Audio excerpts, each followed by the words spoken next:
Merdeka belajar wujud yang nyata. Raih mimpimu juga cita-cita. Generasi emas Indonesia. Profil pelajar Pancasila tanamkan di dalam dada. Profil pelajar Pancasila, cerdas berkarakter itu kita.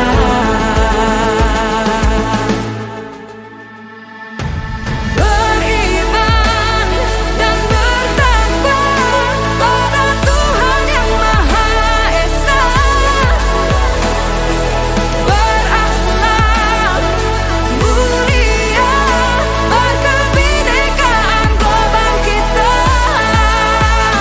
Gotong royong, berjiwa mandiri, berpikir kreatif dan bernalar kritis. Perbedaan bukan suatu halangan untuk kita saling bergandeng tangan. Bhinneka Tunggal Ika semboyan. Bismillahirrahmanirrahim. Assalamualaikum warahmatullahi wabarakatuh. Bapak Ibu yang saya hormati, terima kasih sudah berkenan hadir dalam kegiatan diseminasi aksi nyata Modul 1.4 mengenai budaya positif. Nah, di mana dalam budaya positif ini kita guru penggerak mempelajari 6 poin utama. Yang pertama adalah disiplin positif dan nilai-nilai kebajikan universal. Yang kedua, teori motivasi, hukuman, penghargaan dan restitusi. Yang kedua, keyakinan kelas. Yang keempat, kebutuhan dasar manusia. Yang kelima, 5 posisi kontrol. Yang keenam, baru ke segitiga restitusi.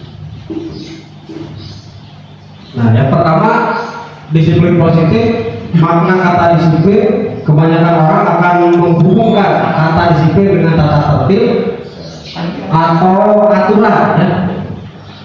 Aturan dan kepatuhan pada peraturan. Nah, kata disiplin juga sering dihubungkan dengan hukuman, padahal sungguh berbeda. Karena belajar tentang disiplin itu adalah salah satu alternatif terakhir, dan bila perlu tidak digunakan sama sekali, ya, untuk hukuman. Nah, jadi hukuman itu alternatif terakhir kalau ada siswa yang nakal di sekolah atau di kelas. Nah, lebih baik kita tidak melakukan hukuman dulu, ya, tidak melakukan hukuman. Nah,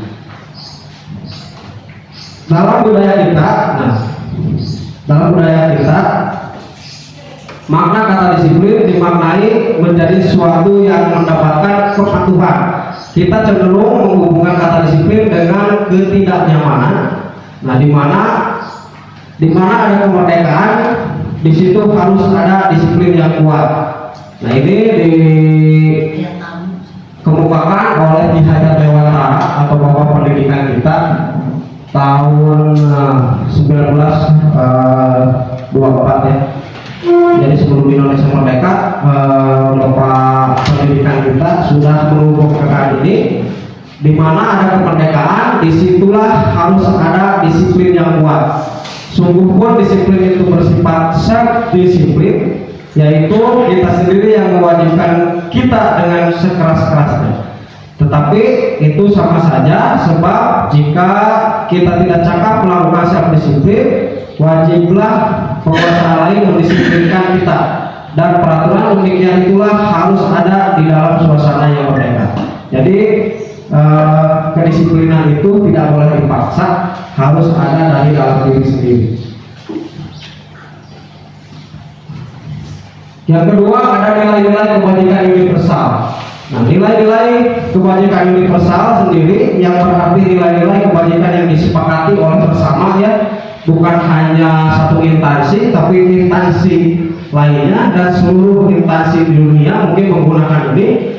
Nah, makanya disebut kebajikan universal. Nah, nilai-nilai kebajikan universal ini yang kita anut di Kementerian Pendidikan, Kebudayaan, Riset dan Teknologi sebagaimana tercantum saat ini diterapkan profil pelajar Pancasila. Yang pertama, beriman bertakwa kepada Tuhan Yang Maha Esa dan berakhlak mulia. Ini bukan hanya di kita saja yang digunakan, tapi karena ini nilainya adalah kebajikan universal, jadi digunakan di Indonesia, bahkan ada di luar Indonesia juga yang menggunakan sebagian dari kebajikan universal yang ada di profil pelajar Pancasila. Seperti halnya di Malaysia juga ada bernalar kritis, ada mandiri, itu pasti ada di tiap sekolah, harus belajar mandiri itu pasti ada. Jadi kebajikannya itu, nilai-nilai kebajikannya itu bukan hanya untuk diri kita sendiri atau orientasi kita, tapi berlaku secara umum, secara luas, bahkan di seluruh dunia. Nah, itu makanya disebut atau disebut nilai-nilai kebajikan universal. Contoh lainnya seperti 9 gelar karakter Indonesia Heritage Foundation atau IHF. Nah, di IHF melakukan kebajikan atau mencantumkan kebajikan universalnya ada 1, 2, 3, 4, 5, 6, 9 ya, ada 9. Ada toleransi, baik dan rendah hati, kedamaian, kesatuan. Nah, ini bukan hanya untuk mereka sendiri, tapi digunakan juga di instansi-instansi lain. Bahkan ada yang di kreatif. Nah, masuk ke sini juga, masuk ke profil pelajar Pancasila. Ada juga kreatif. Jadi kebajikannya itu, nilai kebajikannya itu bukan hanya untuk kita sendiri, tapi digunakan di seluruh dunia atau bersifat universal. Yang ketiga ada teori motivasi. Nah, ya, teori motivasi itu digunakan ada untuk 3 ya. Yang pertama untuk menghindari ketidaknyamanan atau hukuman. Yang kedua untuk mendapatkan imbalan atau penghargaan dari orang lain. Nah, yang ketiga untuk menjadi orang yang mereka inginkan dan menghargai diri sendiri dengan nilai-nilai yang mereka percaya. Nah, posisi ini, 3 posisi ini mungkin sering kita temui ya di kelas kita masing-masing. Nah, motivasinya itu ke anak-anak itu seperti apa, itu pengen nanti seperti apa gitu. Nah, kebanyakan kita itu memberi imbalan atau penghargaan ya, berupa ucapan atau apapun ya, yang bisa memotivasi anak untuk bisa sesuatu atau menginginkan sesuatu gitu, supaya anak itu bisa terbaca, sok bapak dikasih permen atau gimana gitu.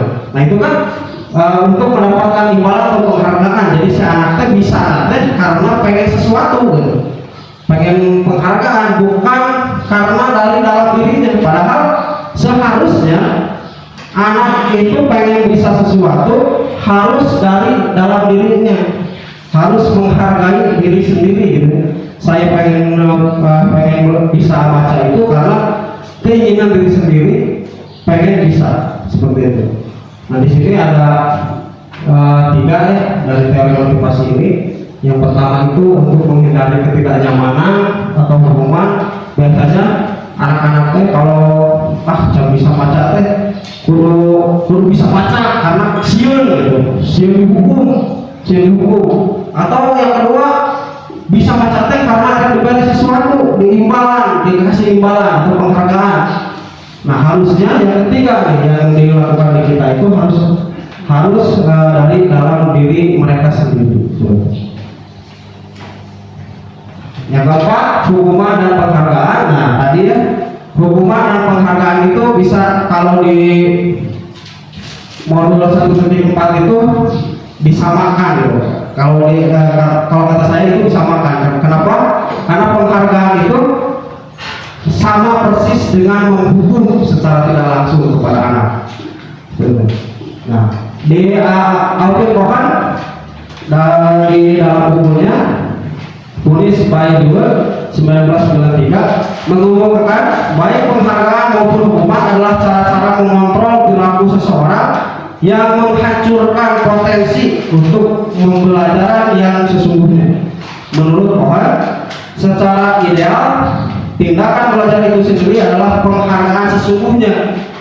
Kohan selanjutnya juga mengungkapkan beberapa pernyataan dari hasil pengamatan selama ini tentang tindak memberikan penghargaan yang nilainya sama dengan menghukum seseorang. Nah, ini kata Alvin Kohan, memberikan penghargaan itu sama dengan memberikan hukuman secara tidak langsung ya. Nah, dampaknya yang pertama itu pengaruh jangka pendek dan jangka panjang. Yang kedua, penghargaan itu tidak efektif. Jadi si anak teh belajar dan bisa itu karena pengen sesuatu gitu. Secara tidak langsung kita teh menghukum dia karena untuk diajar teh bakal menang penghargaan gitu. Namun daripada penghargaan kamu belajar, si anak-anak teh. Nah, jadi ini yang dimaksud oleh Alvin Kohan. Yang ketiganya, penghargaan merusak hubungan. Jadi maksud merusak hubungan di sini, anu pinter maka harus dikasih penghargaan, sedangkan yang nggak bisa nggak dikasih, otomatis merusak hubungan. Ada si eta bakal menang penghargaan, hadiah dan sebagainya, orang itu pasti mau. Jadi mulai nggak mau belajar. Nah itu maksudnya di sini. Yang keempat, penghargaan mengurangi ketepatan. Nah, jadi kurang tepat ya, yang kayak tadi ada yang dikasih, ada yang enggak. Jadi tidak semua mendapatkan. Nah, dihukum oleh penghargaan maksudnya, nah penghargaan menurunkan kualitas. Jadi kualitas belajar siswa itu jadi turun karena kita sebagai gurunya itu hanya memberikan penghargaan kepada sebagian saja, enggak semuanya. Nah yang kedua, penghargaan mematikan kreativitas. Jadi yang tadinya pengen belajar sungguh-sungguh jadi enggak pengen belajar karena yang udah pasti dapat itu orang lain, bukan dia. Jadi pikirannya seperti itu. Tapi beda dengan kita memperlakukannya sama, enggak melakukan seperti ini. Nah insya Allah semuanya akan mau belajar bareng-bareng. Nah, kita tanamkan kepada anak didik kita seperti itu. Namun motivasi harus dari dalam diri mereka sendiri. Nah, yang kelima ada restitusi. Ya, restitusi. Nah, apa itu restitusi? Nah, di sini dijelaskan proses menciptakan kondisi bagi murid untuk memperbaiki kesalahan mereka sehingga mereka bisa kembali kepada kelompok mereka sendiri. Nah, dengan karakter yang lebih kuat. Ini dari Gosen 2004. Restitusi juga adalah proses kolaboratif yang mengajarkan murid untuk mencari solusi dalam permasalahan dan membantu murid berpikir tentang orang seperti apa yang mereka inginkan dan bagaimana mereka harus memperlakukan orang lain. Ini dikemukakan oleh Gosen 1996 dan diperbaharui di 2004. Nah, restitusi bukan untuk menebus kesalahan, namun untuk belajar dari kesalahan. Ketika anak-anak ada kesalahan, kita tidak seharusnya menghukum atau langsung menjudge gitu ya, anak-anak, tapi ditanyain dulu, kenapa kamu itu melakukan hal seperti itu. Nah, ini ada tiga di segitiga restitusi ya. Yang pertama itu menstabilkan dulu identitas anaknya itu. Jadi kita menstabilkan diri dulu, menstabilkan anak-anak itu supaya mereka mau jadinya bekerja sama dengan kita, terus pengen jadi ada keinginan untuk memperbaiki dari dalam dirinya sendiri. Nah, yang kedua itu memvalidasi tindakan yang salah. Kenapa melakukan itu? Dasarnya apa? Kenapa? Nah, misalkan anak-anak kita masih berkelahi ya, jadi penawang yang berkelahi. Nah, itu kan dalam bentuk validasi ya. Benar deh berkelahi itu ya, penawang. Misalkan parbut papa atau penawang. Nah, nanti di yang ketiganya kita menanyakan keyakinan. Nah, keyakinan apa yang kamu udah langgar ya? Kan kebersamaan, toleransi, terus saling menghargai.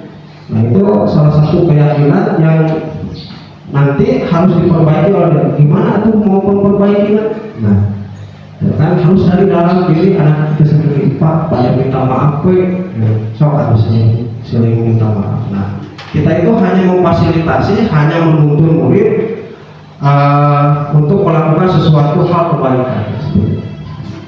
Nah ini bagian-bagian dari restitusi. Restitusi memperbaiki hubungan. Restitusi adalah tawaran bukan paksaan. Nah, restitusi menuntun untuk melihat ke dalam diri murid itu sendiri. Restitusi mencari kebutuhan dasar yang mendasari tindakan.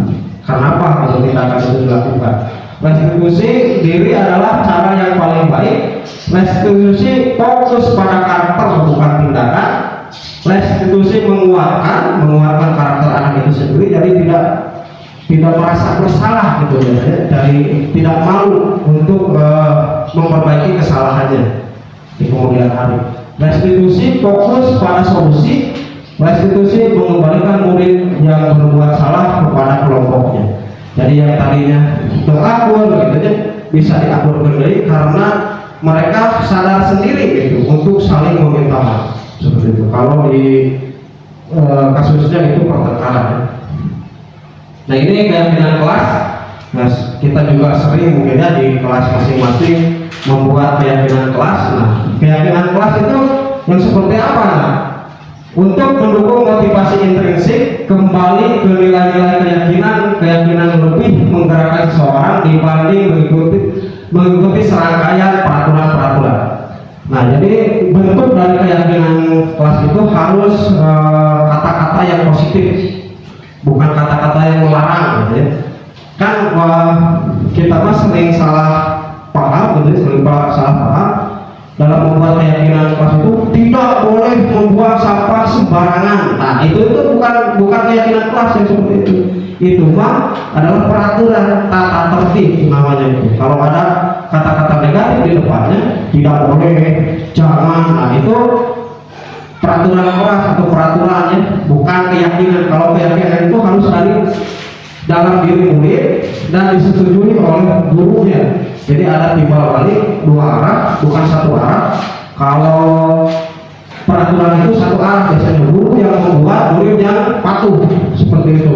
Tapi kalau keyakinan kelas didasarkan dari murid dulu, nah disetujui oleh guru. Nah, contohnya yang tadi tidak boleh membuang sampah sembarangan, itu kan peraturan. Dirubah ke kata-kata positif, ke keyakinan kelas. Jadi membuanglah sampah pada tempatnya. Jadi tidak ada kata melarang seperti itu. Ataupun jaga kebersihan agar hidup kita sehat, bisa gitu ya. Jadi kata-katanya harus yang positif, jangan negatif. Itu yang namanya keyakinan kelas. Tapi ya saya juga sebelum mempelajari ini sama halnya Bapak Ibu sering salah gitu ya, membuat keyakinan kelas itu dengan kata-kata yang negatif, padahal itu peraturan bukan keyakinan kelas. Nah, yang namanya keyakinan kelas itu kata-katanya harus positif. Nah, ini contohnya, kalau tata tertib kan harus tepat waktu, jangan terlambat dan sebagainya. Nah, kalau di keyakinan kelas itu adanya disiplin, sehat, religius, toleransi, bekerja sama. Nah, seperti itu. Ini contoh kecil. Nah, selanjutnya ke kebutuhan dasar manusia. Nah, ada 5 ya kebutuhan dasar manusia itu, sama halnya seluruh manusia juga pasti menginginkan ini. Nah, ini adalah jadi dasar dari anak-anak kita berbuat kenakalan di kelas gitu. Ini dasarnya pasti ada salah satu kebutuhan yang tidak terpenuhi gitu. Bertahan hidup, penguasaan, kasih sayang, kebebasan, dan kesenangan. Nah, seluruh tindakan manusia memiliki tujuan tertentu. Semua yang kita lakukan adalah usaha terbaik untuk mendapatkan apa yang kita inginkan. Nah, jadi ketika ada keinginan yang tidak bisa tercapai oleh murid, biasanya mereka itu jadi pamor, jadi paung, jadi nakal. Nah, inilah salah satu yang harus kita tanya nanti di keyakinan kelasnya atau di dalam memvalidasi tindakan yang salah di anak itu. keyakinan kebutuhan apa yang mendasari dia berbuat seperti itu. Bisa karena kasih sayang, contohnya anak itu kurang diperhatikan oleh gurunya, gitu ya. Jadi orang memperhatikan teh kalau si laki diantem, nah jadi pelangor. Nah itu salah satu yang mendasari jadi pangor teh gitu ya. Karena kita kurang kasih sayang kepada anak laki-laki, tapi kan kalau anak-anak perempuannya kita lebih cenderung lebih banyak berinteraksi gitu, jadi cara interaksi. Nah itu bisa jadi ya, bisa jadi salah satu yang membuat anak didik kita pangor itu seperti itu. Terus ada karena penguasaan misalkan, biasanya ini yang kebanyakan seperti ini ya, jadi tak kurang bang bisa lah gitu ya, kurang bang itu. Nah, jadi banyak pengakuan kita itu menguasai orang lain gitu ya, dan sebagainya. Nah ini 5 posisi kontrol, ada penghukum, pembuat rasa bersalah, teman, pemantau, dan manajer. Nah, alangkah baiknya guru itu ada di posisi manajer sebenarnya, harusnya itu ada di posisi manajer. Nah, tapi kebanyakan kan beda-beda ya, beda-beda ini. Ada yang menghukum, manfaat senang guru galak gitu, langsung menghukum. Tapi ayah oke gitu ya. Ada juga yang membuat rasa bersalah gitu. Jadi kita itu tekannya kalau bapak ngajar mesti colokan kieu kalian mah garane. Nah jadi anak teh merasa bersalah gitu. Nah itu sebagai merasa bersalah. Tapi ada juga yang sebagai teman gitu ya, sebagai teman begitulah gitu, bapak ngajar mana yuk. Nah jadi kerjasama sebagai teman, terus ada sebagai teman tersebut hanya memantau gitu. Nah harusnya kita itu ada di posisi sebagai manajer, jadi yang memanage kelas kita sendiri. Nah, ini ada sedikit contohnya, ada disimak. Salam bahagia Ibu dan Bapak Guru hebat. Dalam penerapan disiplin positif restitusi, salah satu program yang dikembangkan adalah 5 posisi kontrol. 5 posisi kontrol dalam restitusi adalah proses perjalanan seorang pendidik agar dapat mengenali dirinya. Pada video kali ini, kita akan membahas tentang 5 posisi kontrol yang dikembangkan oleh Diane Dawson dan contoh penerapannya.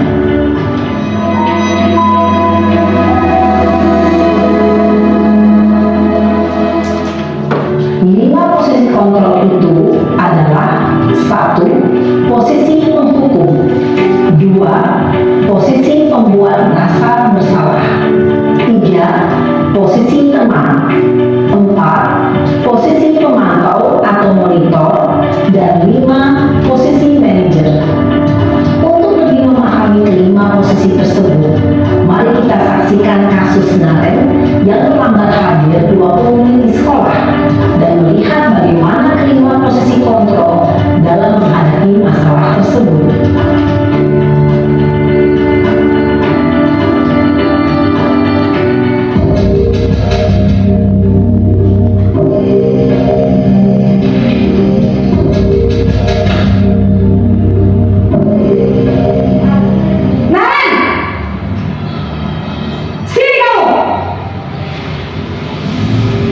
Selamat pagi Bu. Selalu terlambat. Kamu deh, pasti terlambat. Maaf Bu, saya Apa? Apa coba? Alasan kamu apa lagi? Kapan sih kamu tidak terlambat? Malas sekali ya kamu jadi anak. saya Dasar malas. Gak kapok-kapok sih kamu. Sudah berapa kali terlambat? Sana, kamu keliling lapangan basket 2 kali. kenapa saya harus ke lapangan basket Bu? Kenapa? Kamu lawan ibu. Berani-beraninya jawab. Sudah terlambat, masih berani jawab pula. Sekarang, keliling lapangan basket 5 kali sekalian. Biar kapok. Cepat. Pergi sana ke lapangan basket. Posisi penghukum biasanya berbicara dengan nada tinggi, menghardik, menunjuk-nunjuk, menyakiti, dan menyindir. Hukuman bisa berupa fisik maupun psikis. Ibu dan bapak guru hebat. Dampak yang terjadi pada murid ketika guru berada pada posisi penghukum adalah murid cenderung akan memberontak, bahkan menyimpan dendam.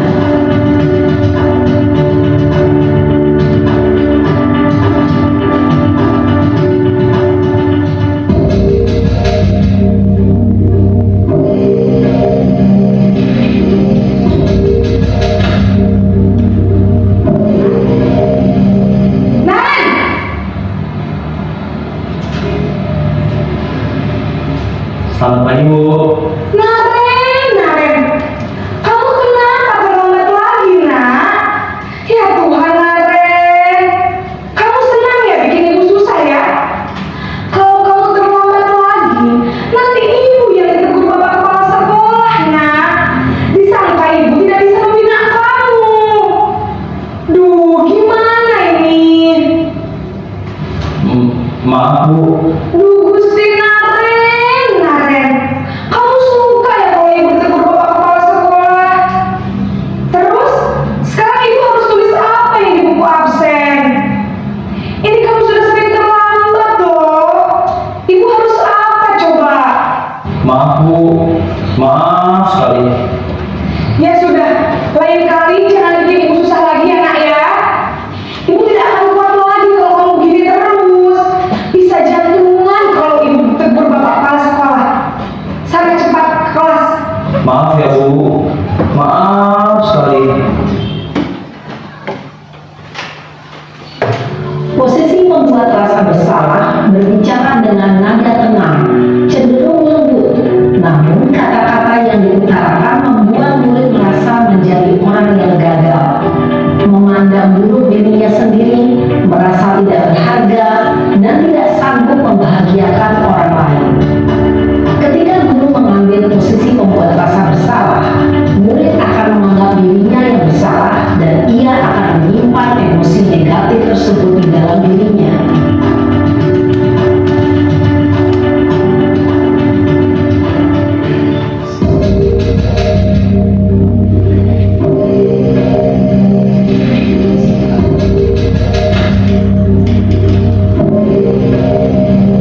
Naren!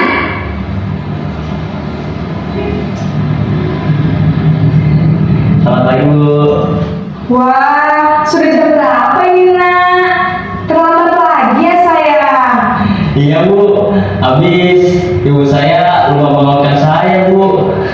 Kamu malah menyalahkan ibu kamu. Kamu bukannya anak yang larinya paling kencang. Kok terlambat sih? Iya, Bu. Saya memang terlambat bangun tadi.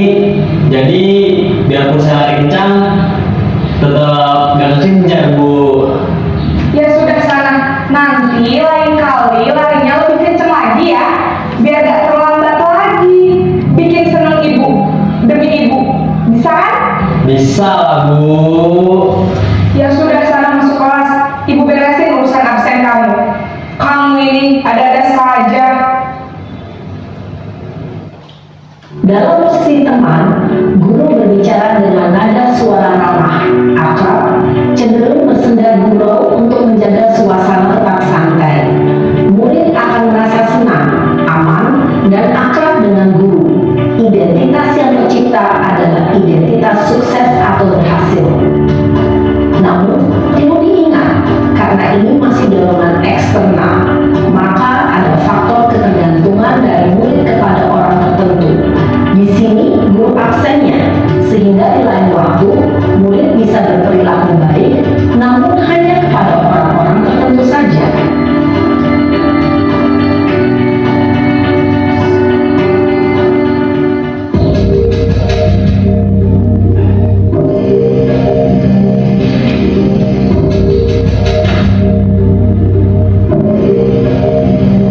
Naren!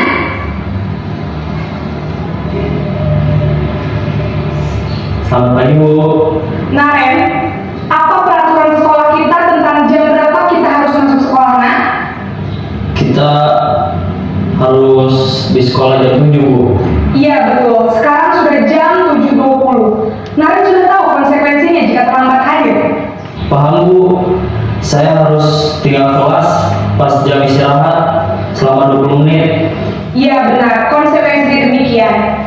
Jadi nanti jam 9.30 pas istirahat, kamu harus tinggal di kelas, kerjakan tugas tambahan untuk ketertinggalan kamu, ya?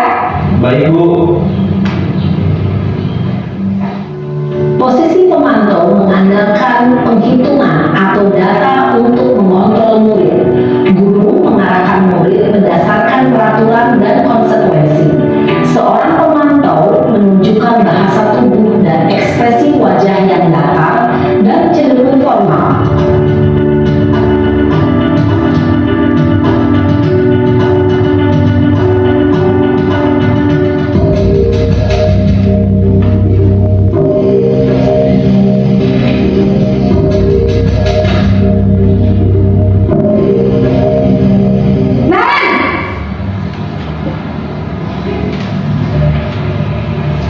Selamat pagi Bu. Selamat pagi Naren. Maaf Bu, saya terlambat.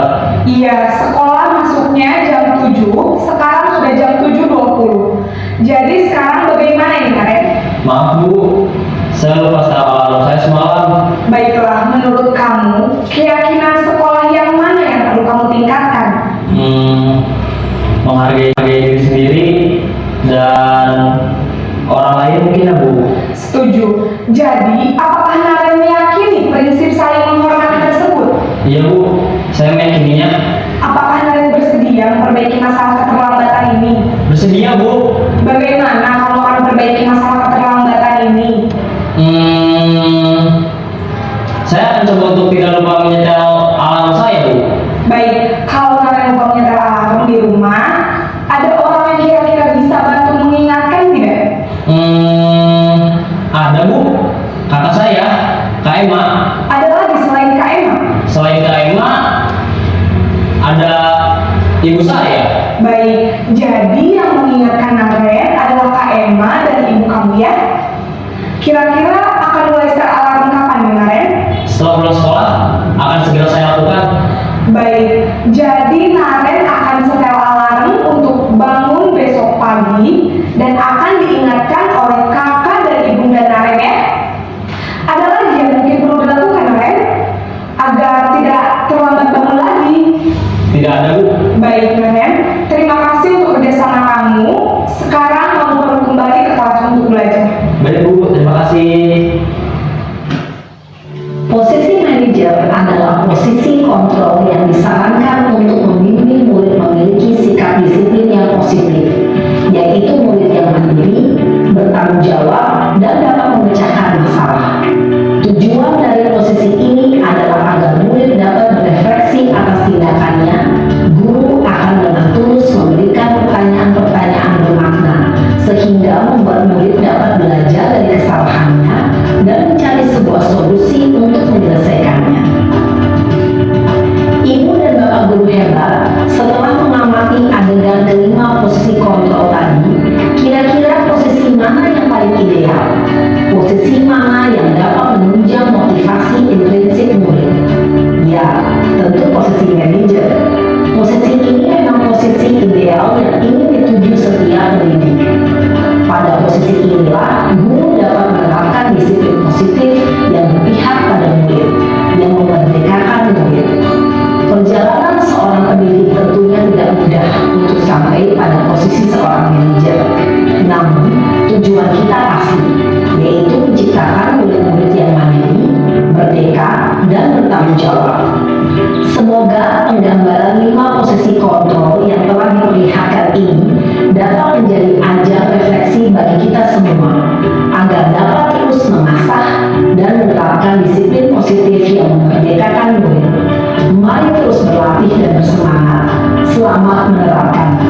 Salam dan bahagia, Ibu dan Bapak Guru hebat.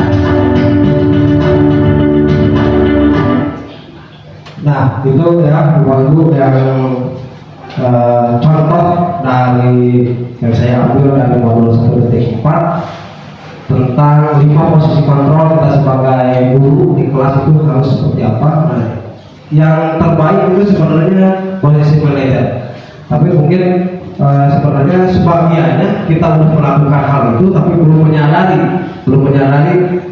orang tadi posisi naon gitu ya. Nah sekarang kita sama-sama belajar, sama-sama mengetahui, merefleksi ya, kita udah di posisi mana gitu. Seperti itu. Kalau perlu ditingkatkan ya tinggal ditingkatkan lagi gitu ya. Kalau sudah posisi itu tinggal menambahkan mungkin yang kurangnya. Nah ini segitiga restitusi tadi seperti di posisi kontrol yang kelima itu yang pertama menstabilkan identitas dulu anak, terus yang kedua validasi tindakan yang salah, yang ketiga menanyakan keyakinannya, di akhir menanyakan keyakinan mana yang kalian langgar gitu. Nanti anak sendiri akan oh ya bu saya melanggar ini, oh ya pak ini saya melanggar ini. Nah gimana cara untuk menyelesaikannya nih, harus ada anaknya sendiri. Oh, mungkin nyetel alarmnya gitu. Jadi dipercepat atau mungkin ada yang mengingatkan, dititip ke ibunya atau ke kakaknya, tolong ingatkan nanti bangunkan jam sekian. Itu yang keluar dari diri murid itu sendiri, bukan dari gurunya gitu ya. Inilah yang namanya segitiga restitusi. Nah, ini contoh lain dari penerapan segitiga restitusi ketika ada permasalahan di Salam dan bahagia Ibu dan Bapak guru hebat. Pada video kali ini kita akan membahas tentang salah satu program disiplin positif yang diterapkan di lingkungan sekolah yang dikenal dengan nama restitusi.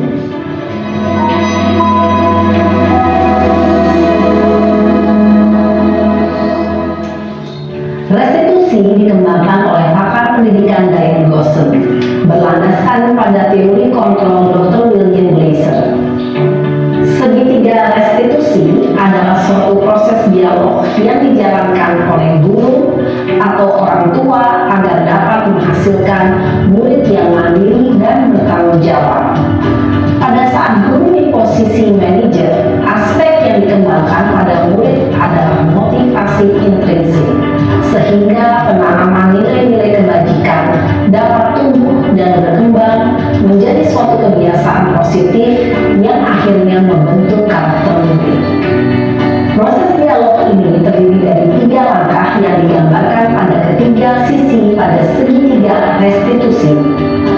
Sisi pertama adalah menstabilkan identitas. Sisi yang kedua adalah validasi tindakan yang salah. Dan sisi yang ketiga adalah menanyakan keyakinan. Ibu dan Bapak guru, berikut ini akan ditunjukkan bagaimana seorang guru berada dalam posisi manajer menggunakan penerapan segitiga restitusi.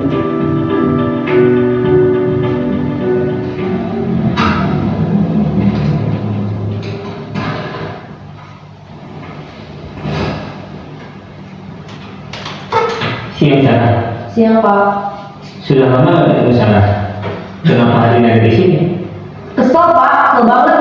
Masa aku dikatain tukang fitnah Pak? Ya aku marah lah. Aku udah dikatain mereka di depan kelas. Kesel banget. Oh begitu. Ya pasti kamu marah dan kesal. Bapak juga akan marah apabila ada yang menuduh Bapak seperti itu. Kemudian pada saat itu kamu melakukan apa? Ya saya langsung ngatain mereka lah Pak. Kesel banget. Saya bentak-bentak dia depan teman-teman lain. Oh begitu.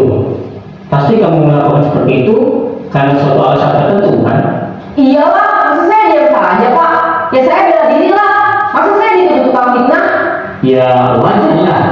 Mempertahankan harga diri itu sesuatu yang penting buat kamu. Untung kamu tidak bertindak lebih gegabah lagi, hanya membentak-bentak. Iya Pak. Untung saya masih bersabar dan hanya membentak saja. Sudah gemes padahal saya pasti bela diri lah. Ya pasti ya. Tapi kamu memilih untuk tetap bertahan dan bersabar. Kamu memilih untuk tidak berbuat lebih parah lagi kan? Iya.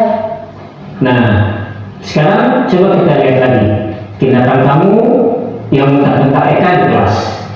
Tindakan kamu itu kira-kira sesuai dengan keyakinan kelas atau prinsip kamu tidak? Enggak lah Pak, capek Pak jadi pemarah.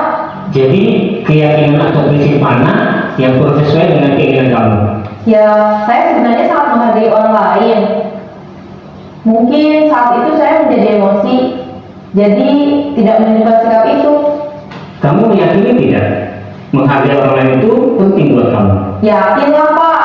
Iya, setuju. Kita harus saling menghargai. Namun, ada juga keyakinan yang kita sepakati yang perlu kita jalankan apabila kita sedang marah, kan? Ya saya bisa lebih proaktif, mulai dengan diri sendiri. Saya bisa jadi lebih bersabar, mengambil waktu jeda untuk berpikir mau apa selanjutnya. Kira-kira kamu bersedia memperbaiki masalah ini tidak? Bersedia Pak. Kalau kamu memperbaiki masalah ini, kamu akan menjadi orang seperti apa? Saya akan menjadi orang yang bertanggung jawab kali ya Pak. Dan senantiasa proaktif. Iya, menurut kamu bagaimana rasanya menjadi orang seperti itu? Ya nyaman lah, bangga bisa bersabar dan menahan diri. Baiklah kalau begitu. Yuk kita pikirkan bagaimana memperbaiki masalah ini.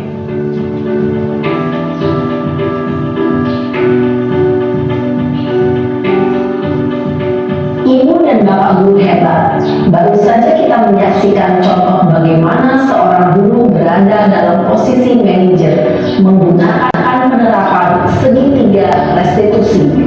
Mari kita bahas satu persatu. Pada sisi pertama, menstabilkan identitas berdasarkan pada prinsip bahwa membuat kesalahan adalah bagian dari proses pembelajaran. Dari segitiga ini berperan menggeser identitas murid dari identitas gagal ke identitas sukses. Murid yang sedang bertingkah laku yang tidak pantas atau menarik diri saat itu sedang mengalami identitas gagal. Bila kita mengkritiknya, maka posisinya tidak akan berubah. Kita bisa mengajukan pernyataan-pernyataan ini. 1. Membuat kesalahan sesuatu yang wajar. 2. Manusia tidak ada yang sempurna. 3. Kita bisa memperbaiki masalah ini. 4. Saya tidak menanyakan kesalahannya. Saya lebih fokus bagaimana memperbaiki masalah ini. 5. Apakah saat ini kamu tengah menjadi orang yang baik untuk dirimu sendiri? Pada sisi kedua, validasi tindakan yang salah berlandaskan pada prinsip bahwa setiap perilaku berupaya memenuhi suatu kebutuhan tertentu. Guru yang telah memahami teori kontrol akan bergeser dari pemikiran stimulus respon menjadi proaktif dan mencoba untuk mengenali tujuan dari perilaku murid, mengenali dan mengakui kebutuhan murid ini dapat memperbaiki hubungan dengan murid tersebut. Pernyataan atau pertanyaan bisa disampaikan dengan nada suara tidak menghakimi atau memojokkan, sehingga dapat mengembalikan murid pada posisi positif. 1. Kamu bisa saja bertindak lebih gegabah lagi dari ini. 2. Kamu bukan melakukannya tanpa suatu alasan tertentu. 3. Kamu melakukannya karena mempertahankan sesuatu yang penting bagimu. 4. Mungkin kamu bisa mempelajari suatu perilaku baru yang lebih efektif. Bersediakah kamu mempelajarinya? Selanjutnya, kita akan simak sisi terakhir, yaitu menanyakan keyakinan. Teori kontrol menyatakan bahwa pada dasarnya kita termotivasi secara intrinsik. Pada saat perilaku yang salah telah divalidasi dan identitas sukses telah stabil, maka murid telah siap mengaitkan keyakinan-keyakinannya dengan tindakannya yang salah dan pemikirannya telah bergeser ingin menjadi orang yang dituju. Pertanyaan-pertanyaan ini dapat mengaitkan keyakinan-keyakinan yang dianut murid. 1. Sebagai keluarga atau kelas, apa yang kita yakini? 2. Nilai-nilai apa yang telah kita sepakati? 3. Seperti apa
baru dapat menerapkan posisinya sebagai manajer dengan mengajukan pertanyaan-pertanyaan bermakna yang dapat membuat murid menjadi lebih percaya diri, bertanggung jawab, dan mandiri.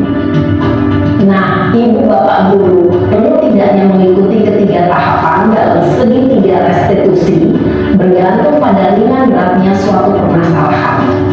Misalnya, bila permasalahan tersebut ringan, maka tidak perlu dijalankan secara berurutan. Bahkan bisa semudah menanyakan apa keyakinan yang kita sepakati. Dengan menjalankan segitiga restitusi, dengan mengajukan pertanyaan-pertanyaan bermakna, diharapkan murid menjadi lebih kuat secara pribadi, dapat membuka wawasan murid agar dapat menyelesaikan permasalahannya sendiri, semakin percaya diri, mandiri, dan merdeka. Salam dan bahagia, Ibu Bapak Guru hebat. Nah, itu ya Bapak Ibu contoh dari segitiga penerapan segitiga restitusi. Nah, ini. Nah, itu yang bisa saya sampaikan ya dalam modul 1.4. Kesimpulannya adalah segitiga restitusi membuat posisi guru sebagai manajer. Nah, ketika kita menjadi seorang manajer tentu harus memanage kelasnya dengan baik. Nah, dengan tidak menyalahkan murid, tapi mengembalikan segala sesuatunya kepada murid. Harus dalam diri murid itu sendiri secara intrinsik keluar, ya. Baik mulai dari keyakinan kelas, terus ketika ada kesalahan kita melakukan validasi tindakan yang mereka lakukan. Itu saja mungkin dari saya yang bisa saya sampaikan. Terima kasih atas kehadirannya. Wassalamualaikum warahmatullahi wabarakatuh.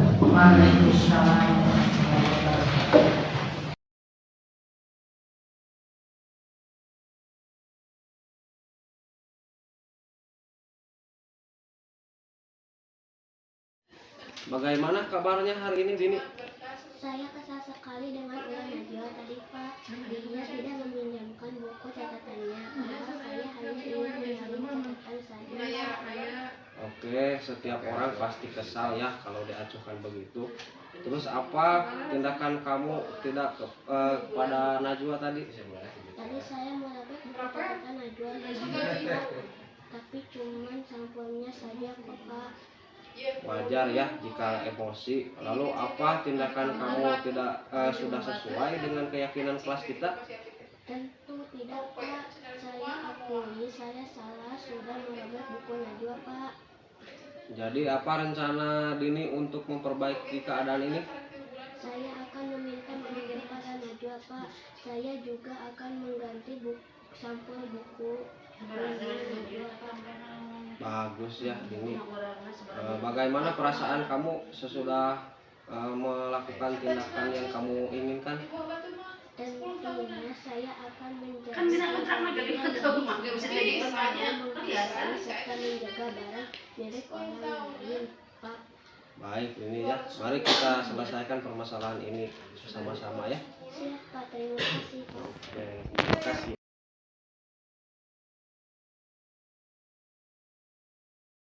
Nah, Anggi, Rifki, Bapak kemarin dengar dari Pak Agus, kalian berkelahi, apakah betul?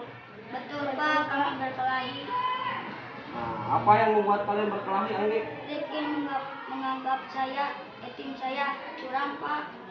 Gimana Rifki, apakah betul itu? Iya, Pak. Soalnya tim Anggi membakar kelas 6. Nah, terus apa keyakinan kelas kita yang kalian langgar? Saling menghormati dan sportivitas, Pak. Oh, ya saling menghormati dan sportivitas ya yang dilanggar. Nah, baik kalau begitu tindakan apa untuk menyelesaikan hal ini? Saya mengakui kesalahan, Pak. Saya ingin meminta maaf kepada Anggi. Oke, kalau begitu kalian bersalaman ya dan saling memaafkan. Ayo salaman. Iya, Pak. Maafkan saya, Anggi. Ya, maafkan. Oke, terima kasih ya. Oke, selesai ya.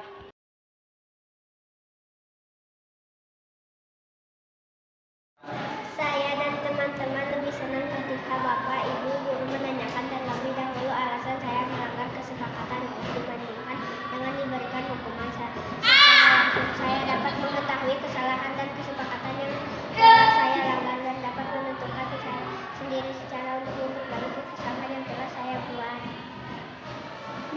Saya merasa yang Pak Diki lakukan dengan mengingatkan kesalahan dan pelanggaran ketika saya melakukan kesalahan lebih baik daripada beriman saya hukuman, karena saya dapat memilih dan menentukan sendiri cara menyelesaikan kesalahan yang saya lakukan.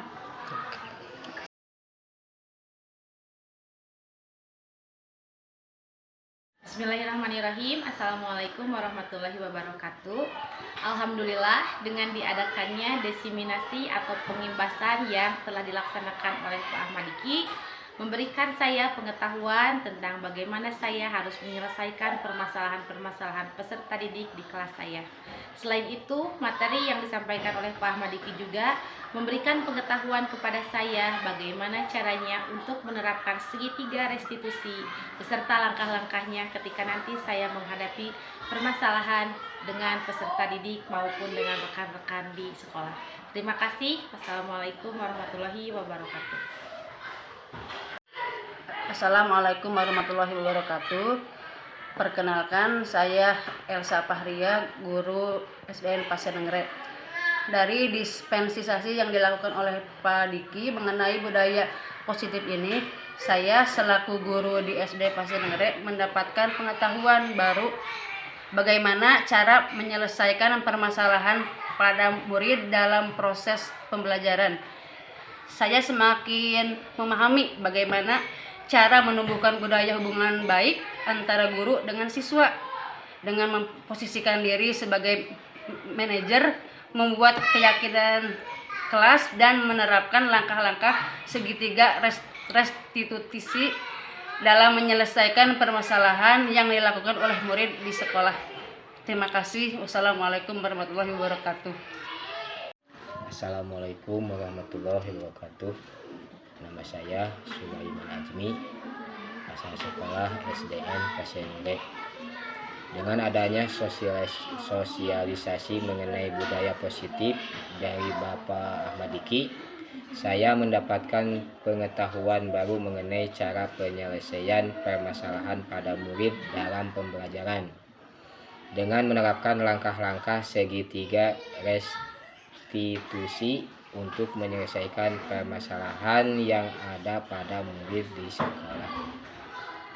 Assalamualaikum warahmatullahi wabarakatuh. Terima kasih.